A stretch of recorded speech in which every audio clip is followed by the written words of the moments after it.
Good morning, good afternoon, good evening, wherever you are for the midweek Bible study. Once again with Rick Hunter and myself walking through Mark. We're at an interval passage here, which means not a whole lot of information, but that's pretty good because when we hit chapter 7, we're going to hit one of the rare theological sections of Mark. It's not a story. It's a power encounter of some sort, but it's also it's got some depth to it. So I'll just read quickly, and then I'll let you start chapter 7, okay? Mark 6:53, when they'd crossed over and landed at Gennesaret and anchored there, as soon as they got out the boat, people recognized Jesus. They cannot get away. They ran throughout that whole region and carried the sick on mats to wherever they heard he was. And wherever he went, into villages, towns, or countryside, they placed the sick in the marketplaces. They begged him to let them touch even the edge of his cloak, and all who touched it were healed. I'm just going to briefly say this, and I'm going to turn this over to you to take us into chapter 7. I was a young adult, probably in my 20s, when Andrew Lloyd Webber wrote and released Jesus Christ Superstar. Well, that was the sign of Armageddon, Armageddon to a lot of people. And there were protests all over and such. And it was years before I listened to the soundtrack and read much about it. And yeah, I could find a whole lot against that thing. But there was one scene where the people come up and say, touch me, Christ. Can you heal me, Christ? See me, Christ. And they keep all of these. And it begins to build, and it begins to build. And what started as request becomes assaults. They're the same words, but there's so many coming at him. And eventually he screams, heal yourselves. And it goes to quiet, then to a song. Well, there's no indication Jesus ever said, heal yourselves. I get that. But I thought that was a valuable scene to teach us life was not easy. When you're Jesus, you can't even get away. And that was the first time it dawned on me that when Jesus laid down his life for us, that meant a lot more than the cross. That whole time he was with us, laying down his life for us, and even now interceding for us. He absolutely laid it down and he didn't pick it back up. So I'm humbled by this and grateful. But I'm going to turn it over to you to take us into chapter 7. Right. Chapter 7, verse number 1. Then the Pharisees and some of the scribes came together to him, having come from Jerusalem. Now when they saw some of his disciples eat bread with the defiled, that is, with unwashed hands, they found fault.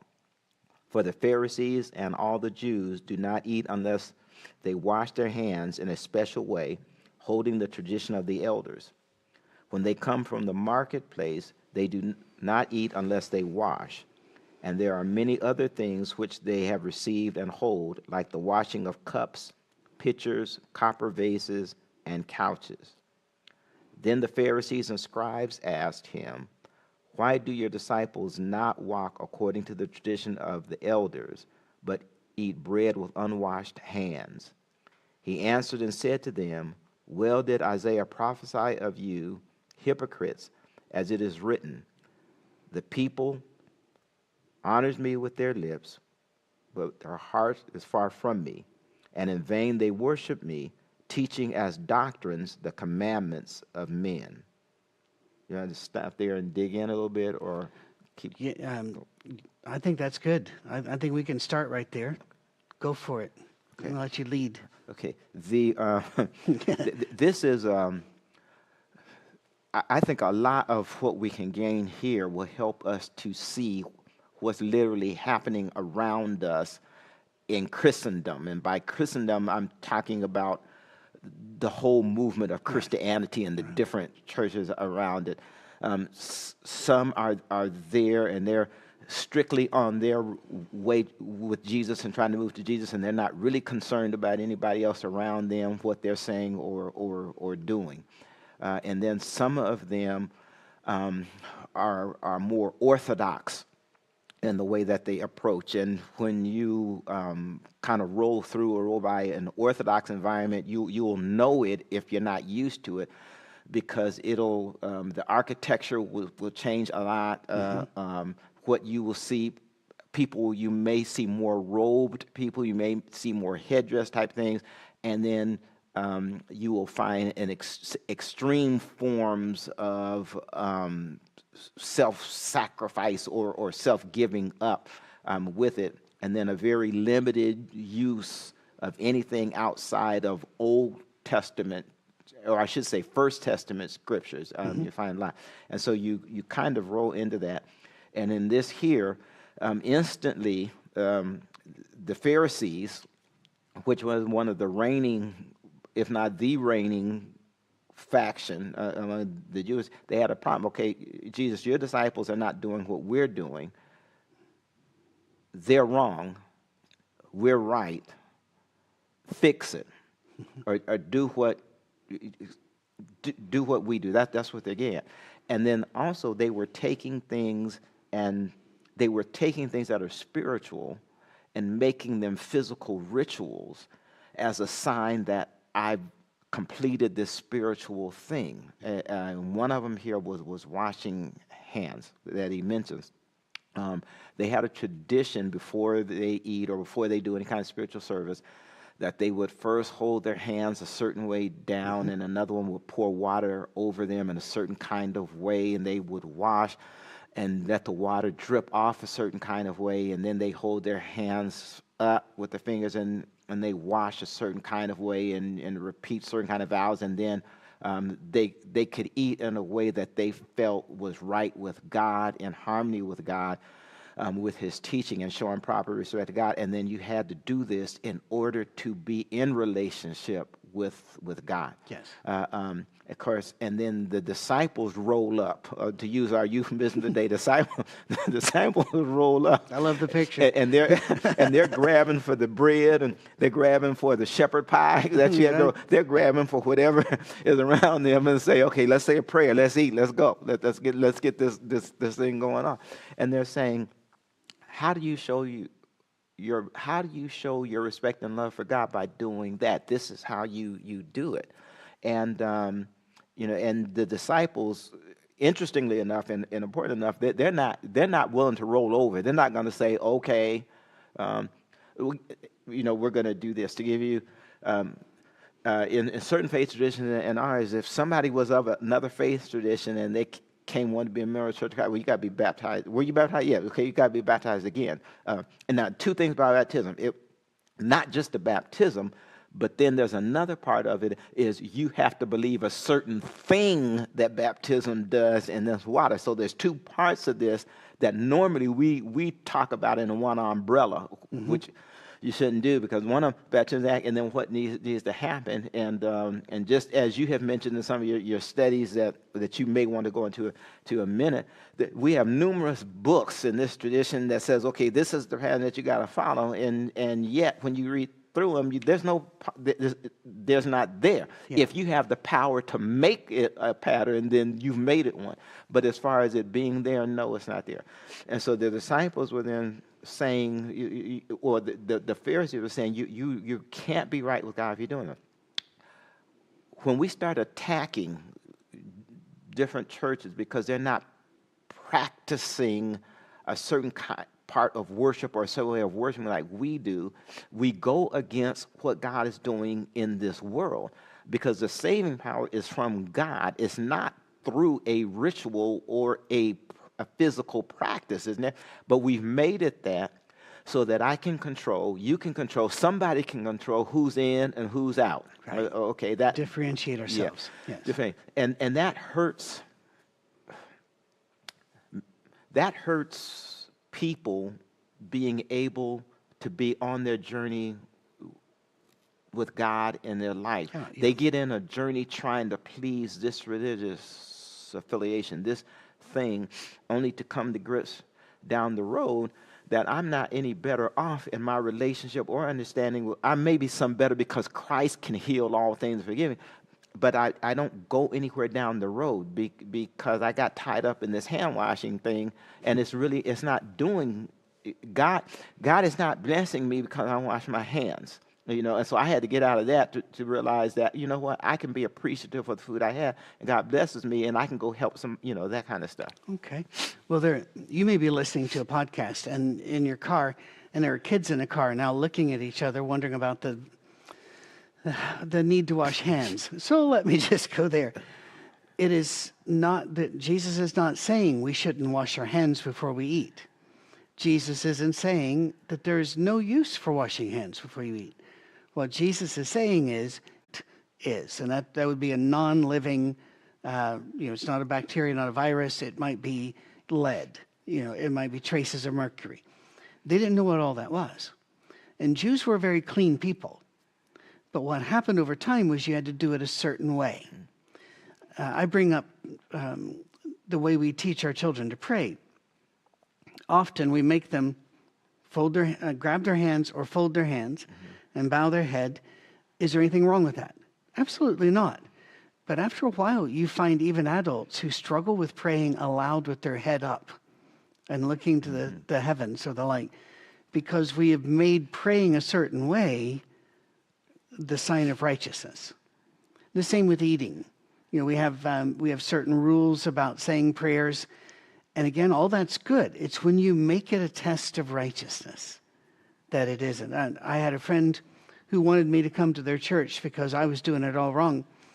And he didn't put it that bluntly. And first of all, thank you. You want me to go to heaven. I'm very happy about that. Thank you. I'm glad you want me there.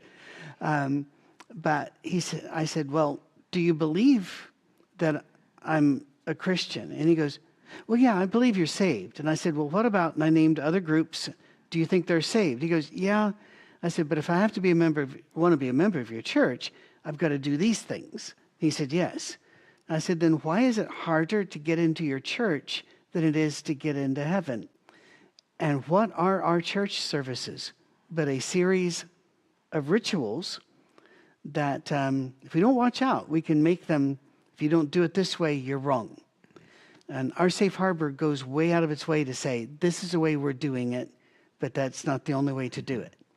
And I think it's because so many of us came out of legalistic or harsh traditions that we just weren't able to make our way through.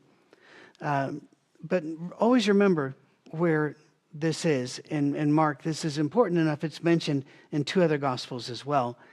They worship me in vain. Vain to us means somebody who's very conceited about their looks, very proud of their looks or money or something. The word for them meant emptiness, to none effect. They're worshiping me, and it's not doing them any good. Does that mean they're lost and bound for hell? No, it just means it's not doing them any good. It's not really helping them draw closer to God, because it's a lot easier to wash your hands in a certain way than it is to spend time with God. And so we tend to do the easy. We'll do the outer. And he's going to talk about outer, which is pretty cool. But you've let go of the commands of God and are holding on to human traditions. What does Matthew say? You've done the traditions of men. You teach the traditions of men. Do you want to keep reading at verse 9? Or unless you had something else you wanted to add. Picking up at verse 9, he said to them, all too well you reject the commandment of God, that you may keep your tradition. For Moses said, honor your father and your mother, and he who curses father or mother, let him be put to death. But you say, if a man says to his father or mother, whatever profit you might have received from me is Corban, that is a gift to God, then you no longer let him do anything for his father or his mother, making the word of God of no effect through your traditions, which you have handed down, and many such things you do. It's just, that's a two before to the head, isn't it? In verse 9, to observe your own traditions, in some ancient manuscripts it says to set up or create your own traditions. anyone who curses their father or mother is to be put to death, but you say, now I find this fascinating because it's not the verse I would have quoted, because he's getting out of Exodus 21, I believe. The commandments say, honor your father and mother, and he says that. I wouldn't have put the second one in there, but he is basically saying, if we do not care for our parents, we're cursing them. And I want you to hear me on this. I have a mother who is in assisted living and who's under hospice care. Am I caring for her? Yes. I put her in assisted living and under hospice care. That's a sign of caring for her. I'm paying her bills. Actually, it's with her money. I don't want to do an Ananias and Sapphira thing here. She saved all of her life. My dad saved all of their life. So we have money for years that they have saved, but I do the physical writing of the checks. I go places. I set up things, but I also stop by. I know some of you can't. You know, your mamas are going to be, you know, in Minnesota and you live in Kansas, and I get that. You know, needs must. But you can always arrange for them to know they're loved somehow. Loving and honoring your parents doesn't mean that everything they've ever done is honorable. You know, my father was a brutal man. He tried to be a good man, but the way he did it was like this. It was in a very brutal way. And he's saved. There's no question. That said, taking care of him the last 5 years of his life was a bit of a struggle. But I insisted upon me doing it because that's my job. I did not always do it with grace. Outward, always kind. Inside, not. But God worked me through that. You honor your parents because they're parents, not because they were good. And I use this illustration. Police officer behind me, light bar goes, I'm pulling over. Why? Because I respect the law, and he is a representative of that law. If he gives me a ticket, I take it. If I think it was a bad ticket, I'll go to court. But I'll take it. I don't fight him. I don't yell at him. I don't curse at him, because I respect the badge, we put it, in America. Most countries don't have badges. You know, they have a little card or something to hold up. But I respect that. Am I saying I respect that police officer as an individual? I don't know him. Honor your parents doesn't mean, well, they were bad to me, so I can ignore this. We honor what they tried. We honored their position they took. And as much as it is possible, I love Romans' phrasing on this, as much as it is possible, live in peace with all men. Do what you can. But there will come, if there's a limit, you've tried and they're harsh to you, they're mean to you, they're attacking you, you've done what you could do.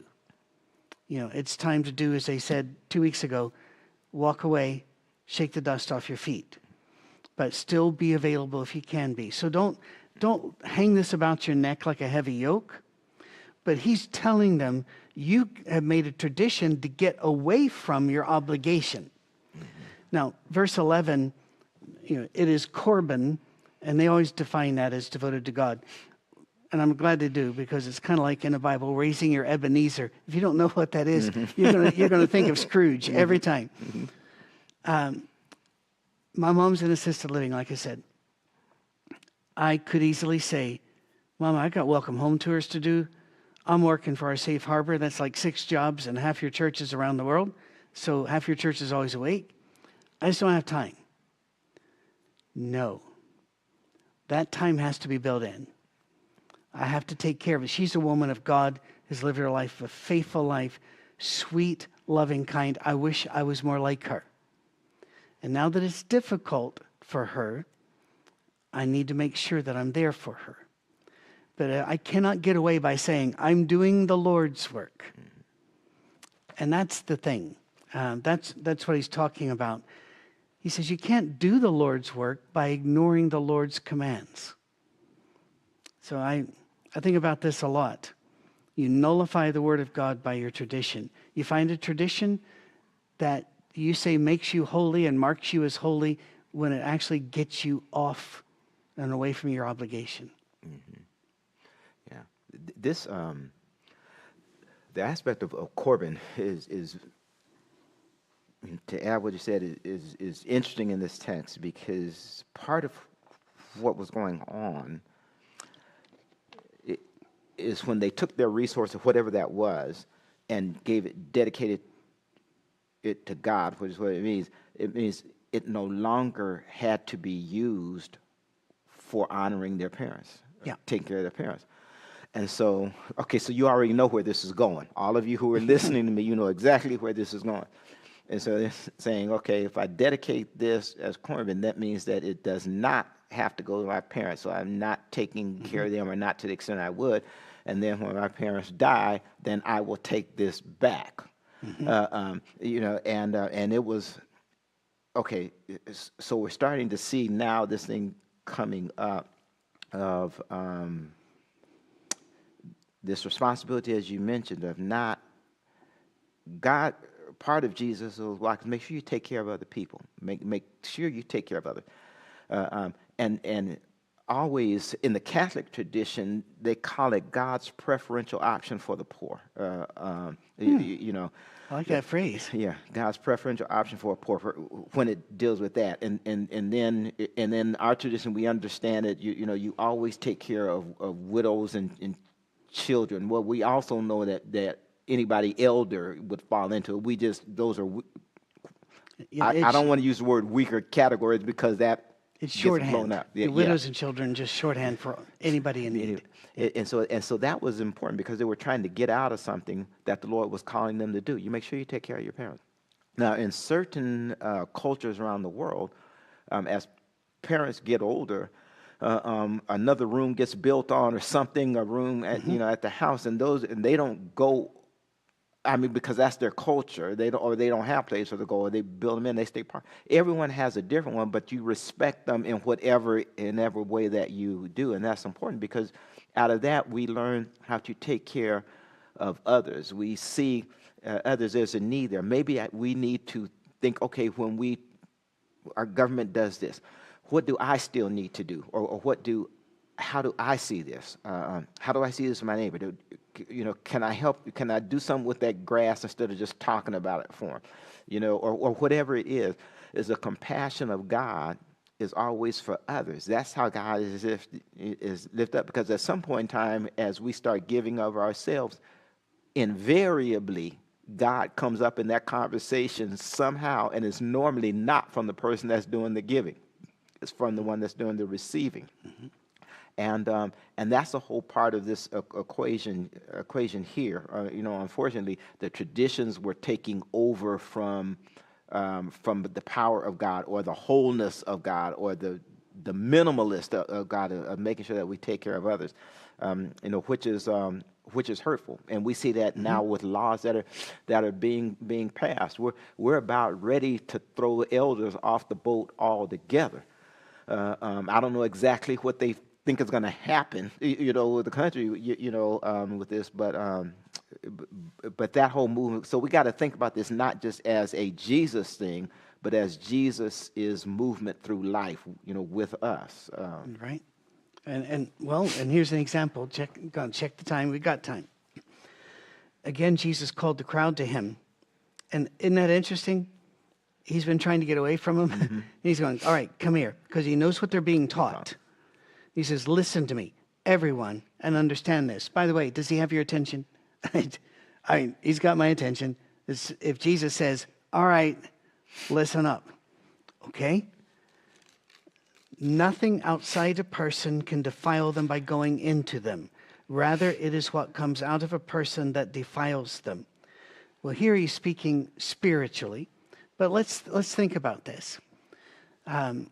There was a discussion in a Bible class that I can remember when I was in my early 20s.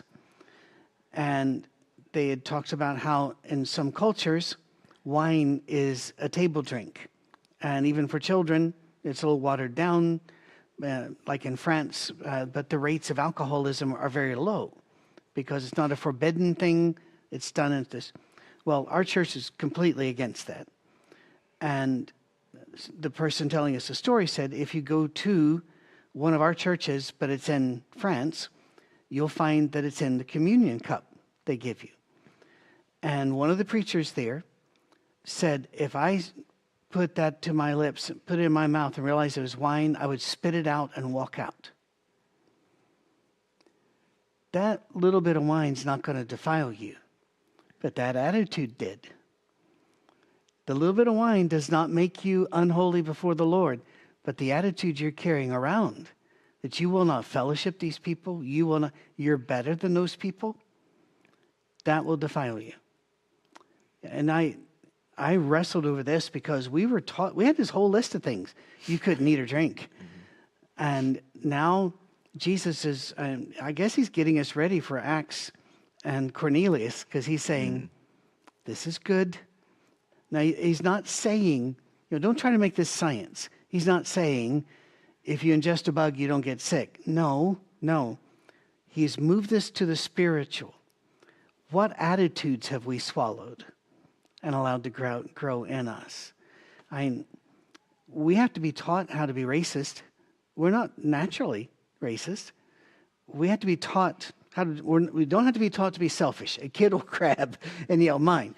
But many of our attitudes, those that march in the streets calling for the death of all Jews, they were taught that. Nobody's born feeling this way. It's a horror show, really, when you watch this. The calling for genocide on any people is. They had to be taught this.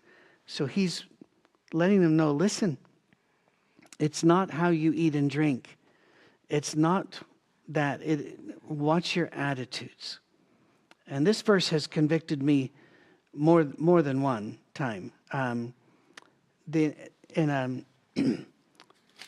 Some manuscripts add a verse 16. You don't have that verse in the NIV, and it's a repetition of Mark chapter 4, verse 23. If anyone has ears to hear, let him hear. So that could have been a scribal note that worked its way in. Mm-hmm. If you don't know what I mean by that, I always keep a little notebook of what we've done and such.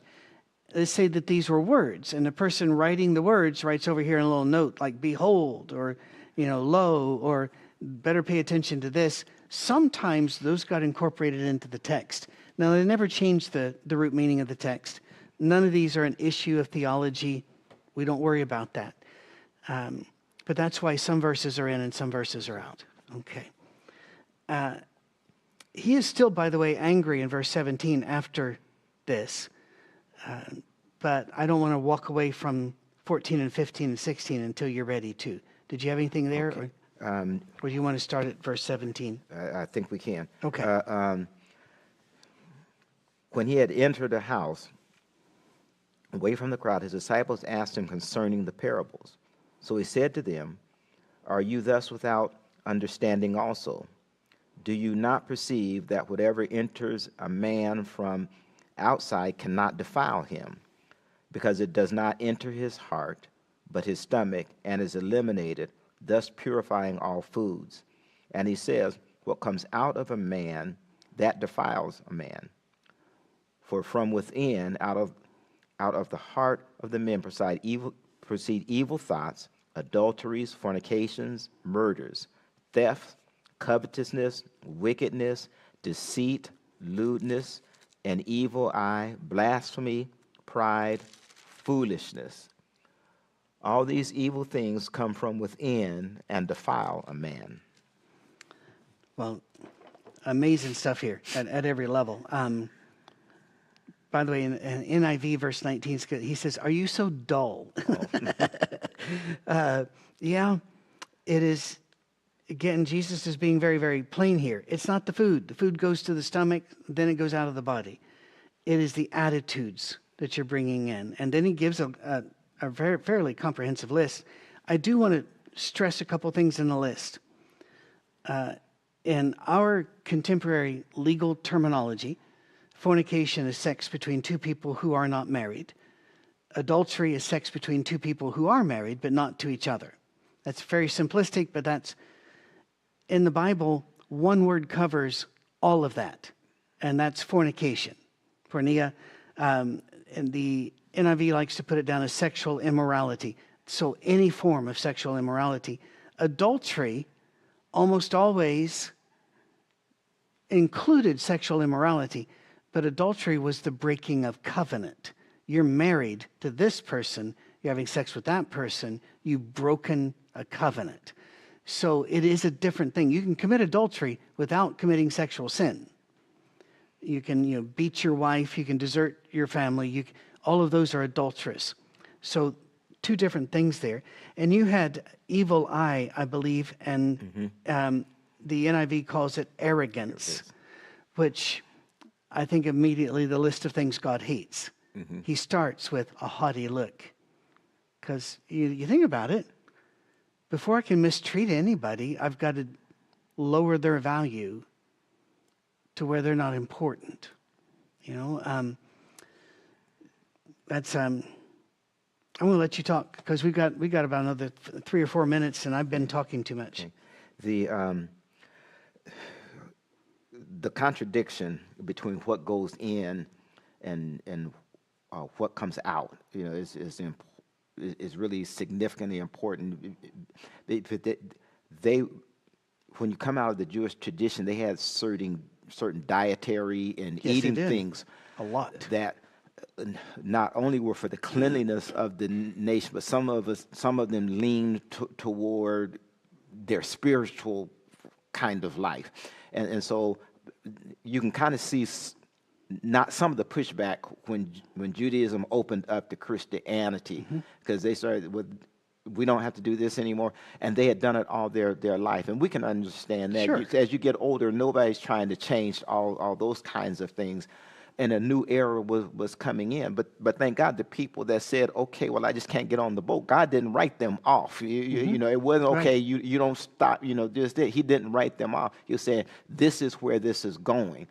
And come in. So it's not something. So don't worry about what you put in, because they were worrying about eating the right kind of thing, eating certain things on certain days and stuff like that, as made them holy.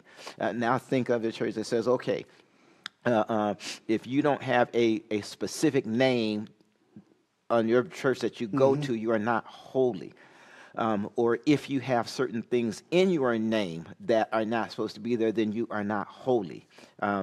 If you do not commune with unleavened bread and grape juice or fruit of the vine, you are not holy. If a woman teaches inside of a service, an official service, you are not holy. Okay, they all fall under that same thing. Yep. What goes in, what comes out. Now, for those of you, and I just mentioned a few things here, and there's a lot more that go in there, and you may be thinking, well, I try to do this, that, and the other. You don't have to go through a fit, of oh my God, what am I? You don't have to go through. All you do is start moving forward. What you don't want to do is be controlled about what's going in you, worrying about the fact that if I don't absorb this, I don't understand this a certain kind of way, then you are not right with God, and God does not have a right relationship with you. Even if we took, you said you have talked about baptism, yes, in a prior post that you made, and you do want to out there get that post. Make sure you look at. But when we talk, okay, maybe a better example is communion. When Paul is writing, he says, some of you are, whoever takes this in an unworthy manner. Yes. To this day, we can't figure out exactly what was he talking about. But in some churches, well, you don't have to worry about that. Just as long as it's unleavened bread, and then fruit of the vine. And then you go to another church, maybe even the same fellowship or another one, and that bread isn't the kind of unleavened bread that you're looking at, Or say that you visit an Orthodox, church or a Catholic church, and you have a priest that says, okay, I have to host, and I'm going to dip it in the wine and put it on your tongue. And, wait a minute, I did not take it and drink it. So therefore, I'm I'm wrong. See, we're getting caught up in that. And I know some of you are grinding. I'm grinding through this because when you're there for long enough in that, it becomes hard to say, they're good, and I'm good with that, And if you have a problem, go visit over there, get what you can from service, and then go, but don't run God's people down. That's what they're getting about, because they love the Lord too. And if you feel that they're not as complete as you are, have grace on them, have some mercy on them, and let them get on down, down the road, because you surely have found out or going to find out that you're not all that in a bag of chips too. You got your stuff. And then some people always are willing to look at you and think that you're not as holy as they are, which you have seen in our fellowship. When the leaders in our fellowship get to fighting each other, oh man, you're talking about a crazy show. We're filming all this in Nashville, in downtown Nashville, where country music scene is really robust. It gets crazy down there.